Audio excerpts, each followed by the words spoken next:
लेकिन मैं बताऊं 900 जब से 370 हटा है 900 प्राइमरी स्कूल बंद हो गए। जो गवर्नमेंट के स्कूल थे सब बंद हो गए।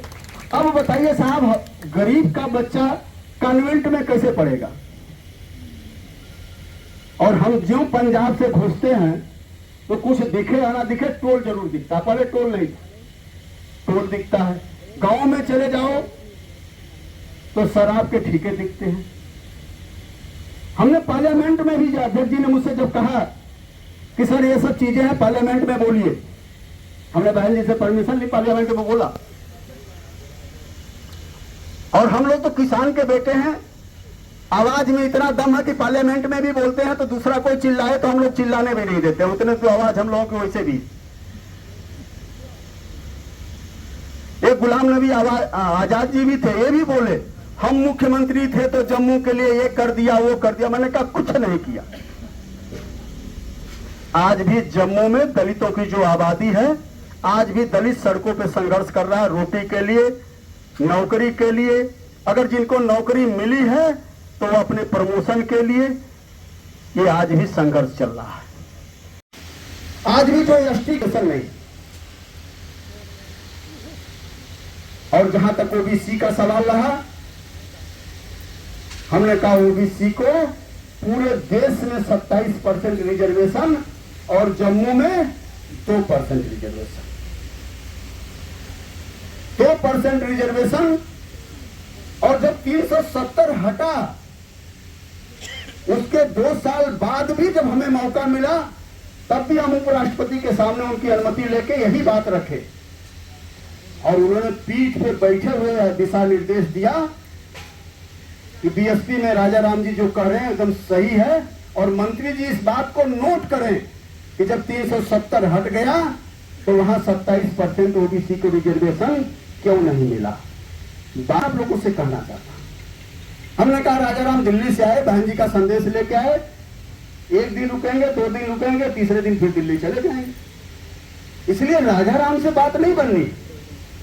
अगर बात बननी है तो उसके लिए आपको संघर्ष करना पड़ेगा। हमें मिला क्या? इसलिए इन लोगों को हमने बार बार मौका दिया, और जितनी बार अपमान ही किया, शोषण ही किया, तो इस बार समाज पार्टी और हाथी को मौका देना। तो पहले समझाते थे कि देखो कांग्रेस अच्छी होगा, वोट डलवाया होगा, उसको कहिए भैया हम तो आपकी कई बार बात मान लिए, अब तो आप मेरी बात मान लो 1-2 बार। इस बार हाथी को दे, हाथी को वोट देके देखो। आप जो 5 साल में नहीं करा पाए, 10 साल में नहीं करा पाए, 12 साल में नहीं करा पाए, हम आपको वादा करते हैं कि 5 साल में छोड़ो, हम 2 साल में करा देंगे। आप उनको नहीं पड़ेगी कि लोगों के बीच में जाके आप लोग ये बातें रखो। और मैं फिर वही बात दोहरा के बात को खत्म करूं कि लाठी तलवार में कोई ताकत नहीं। आपने देखा होगा अमित शाह जी पार्लियामेंट में खड़े हुए, कोई तोप चलाया? कुछ नहीं। उन्होंने खाली अपने मुंह से बोला और लगा होगा 1 मिनट दोनों बातें रखने में। 370 खत्म, 35A खत्म, राज्य का दर्जा खत्म, आपका आ गया यूटी, आ गया केंद्र शासित प्रदेश आ गया।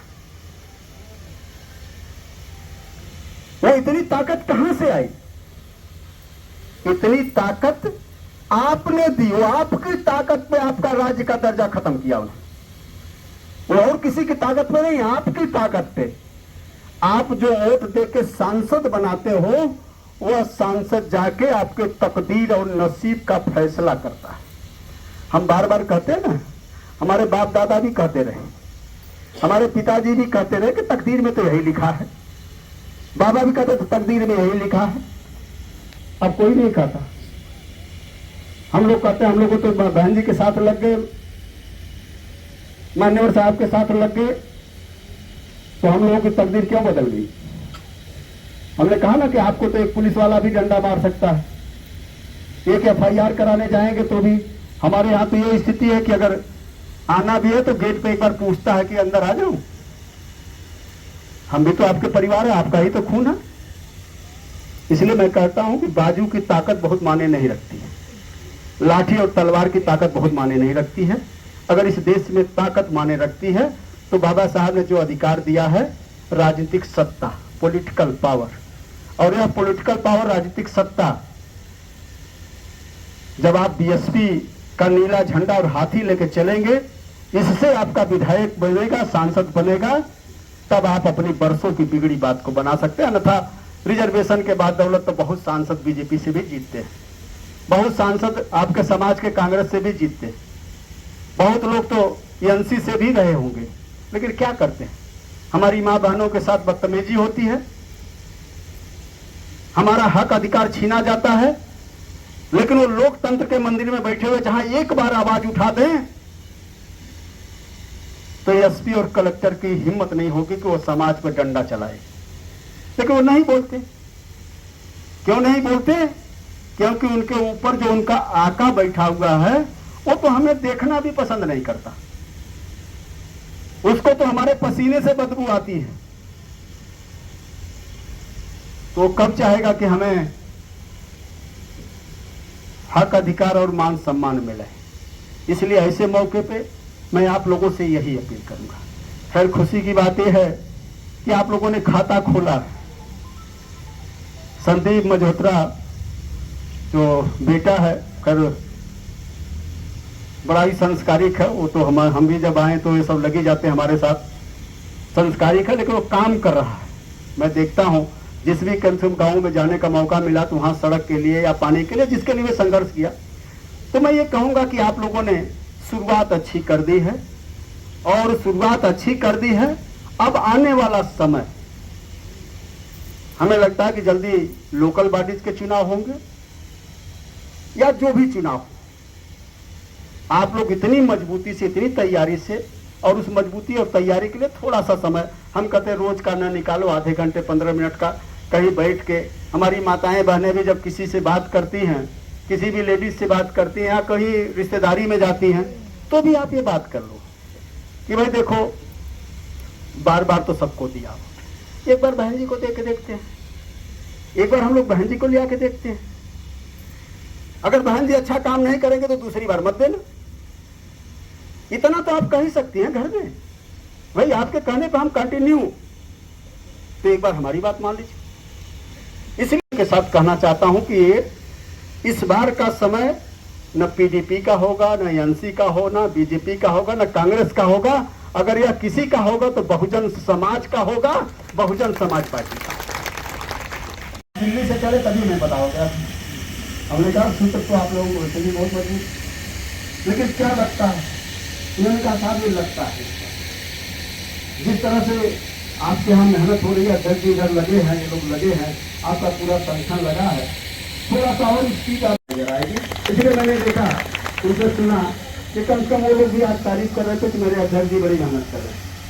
और अध्यक्ष जी एक चीज क्लियर कराए, सिर्फ कठुआ कॉन्स्टिट्यूंसी लोग ने जिन्हें तंग ही करने अगले इलेक्शन का इंतजार करा दे, दिन रात मेहनत करा दे। मेरे कहने जी टीम चलने वाली है, दिन रात पूरी डिस्ट्रिक्ट की टीम जी है, असैंबली की टीम जी है। और कठुए थोड़ी जानकारी वास्ते सर, सारी बूथ लैवल कमेटियां सिर्फ जो नवा एरिया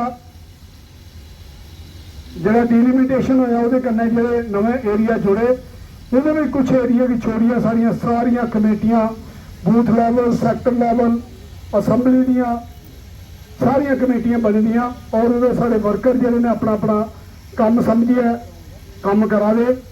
बाकी हीरानगर के भी बहुत सारे लोग बहुजन समाज पार्टी की इस काम की दिखते हुई, उतों के कुछ सबका MLA और पुराने जोड़े रिटायर्ड मुलाजम ने जोड़े बड़े बड़े अहदे भरावा दे भी कोशिश करा दे कि अस भी बहुजन समाज पार्टी टिकट लिए अगे बढ़े। सारे कठुए 21 वार्ड ने सर, और उनके अस कोशिश कराने कि हर वार्ड के जिथे भी कोई सारा साथी जिथे मेहनत की भी है सारा वो अस खड़ाने की कोशिश करके, और असें 50% वार्ड के सारे बंदे नॉमिनेट कर दिते हैं, उनकी लिस्ट भी तैयार करिए जनाब को भेजी देगे। जितने लोग आए पंच सरपंच के बहुत सारे मेरे मानयोग पंच सरपंच आए ने, साड़ी मैडम पंच साहबान आई दियां, आने वाले वक्त से सारे बिल्कुल तैयार ने कि चाहे कोई भी बीजेपी सरकार कोई भी इलैक्शन करे, कठुए दे विच इनकी दाल नहीं गल सकती। इस बार चाहे पंच सरपंच ने, चाहे कठुए की कौंसल कारपोरेशन का कोई इलैक्शन होगा तो वो PSP का सारे को ज़्यादा नंबर होगा और इकट्ठा करना सारे वडेरे भी तो फिर टोका चलाना है। इससे चाली ये लोग सानू गई है तो टोका चलाने वास्ते सारे को चला 6 साल सानू उन्हें टोके नहीं दिखने देना। इस करिए सानू अज सीखना नहीं चाहिए, असें एकजुट होना चाहिए और उन्हें झूठे वादे जोड़े ने उन्हें पर भरोसा नहीं करना चाहिए। और खासकर जो सारी कौम ने सारे गरीब लोगों के गद्दार ने, मैं ही कोई आता कि दमन का गरीब है, मैं नहीं आता कि सिख गरीब है, मैं नहीं आता मुस्लिम गरीब है, मैं नहीं आता ब्राह्मण गरीब है, सिर्फ मैं नहीं आता कोई राजपूत गरीब है। गरीब क्या भी है वो गरीब है, उन्हीं एक जात है, कोई शेड्यूल कास्ट को ब्राह्मण राजपूत कोई नहीं है। अज गरीब अमीर की लड़ाई है। एक बखी अंबेडकर बात चला, एक बखी गांधी बात चला, फैसला तुसा करना। अंबेडकर बात चाहता तो हर एक बात बराबर है, गांधी बात चाहता कि अस अलग अलग रखे। बीजेपी ने मुसलिम के दरार पाई हुई ST पहले कहे अज उन्हें भी दरार पाई हुई, तू भी 11% तू भी बाकी का उन्हें बनी गया, शेड्यूल्ड कास्ट भी बनी गया, सिख बरादरी भी बनी गया, भारी खल्ला वाले वाले जोड़े उन्हें भी बनी गया। इस बंड की राजनीति को बचो, तो चंगी तरह जान दो हिंदुस्तान की फिर गुलामी की तरफ ले जा रहे।